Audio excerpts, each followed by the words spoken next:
Hi everybody and welcome to Music with Meg. I'm Meg and today we're learning all about jazz. Everybody follow me, it's Music with Meg. Now jazz was created in the late 1800s, but it really became popular all across America in the 1920s, nearly 100 years ago. Today, jazz is a very popular form of music, and there are lots of different styles of jazz. But you'll know you're listening to jazz because of its very recognizable features. Swing rhythm. Let's clap some quavers in a straight rhythm like this.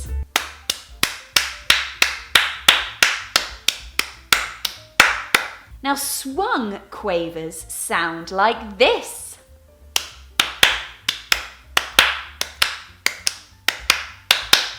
Can you hear how the notes are lengthened and shortened?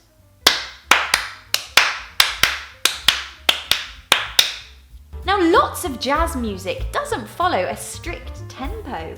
In fact, jazz music is often marked rubato. Now rubato is a tempo marking that means the musician has total freedom in the tempo. This means we can play more expressively, which is perfect for jazz music. Now you may also recognize jazzy chords. Now we've already learned about the jazzy chord, the dominant seventh. Well, jazz music uses lots of seventh chords. Jazz music is famous for its improvisation. This means that musicians make up the tune or the melody as they go along. So usually there will be an ensemble who will be playing a certain set of chords, and the soloist will make up a melody to go over those chords. Now let's take a little trip back in time to see how jazz was born. Let's hop in our time machine and off we go.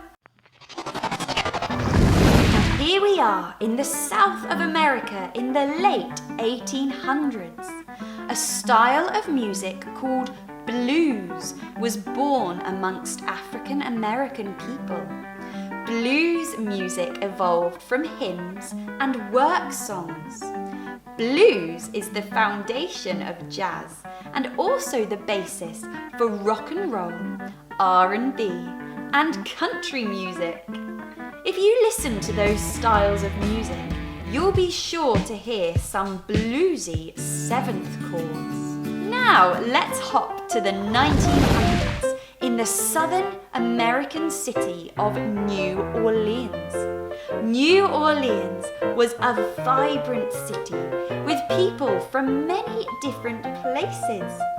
New Orleans loved to celebrate, and when it did, you could hear all different types of music.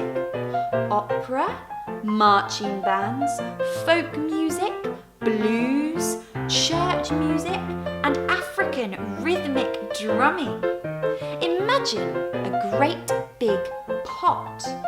Well, musicians threw all of those styles of music into the pot, gave it a great big musical stir, and out came jazz music. Jazz musicians used the instruments they could get their hands on. Remember I mentioned those marching bands? Well, they would use wind instruments, and so jazz was mainly played with wind and brass instruments, trumpets, trombones, saxophones, clarinets, and of course piano and drums as well. Jazz music grew and grew, with musicians like Louis Armstrong, Scott Joplin, Jelly Roll Morton, and Ella Fitzgerald adding in their own unique styles to keep changing the sound of jazz. In the 1920s, America went mad for jazz. The swing rhythm made people feel happy, and it was great fun to dance to.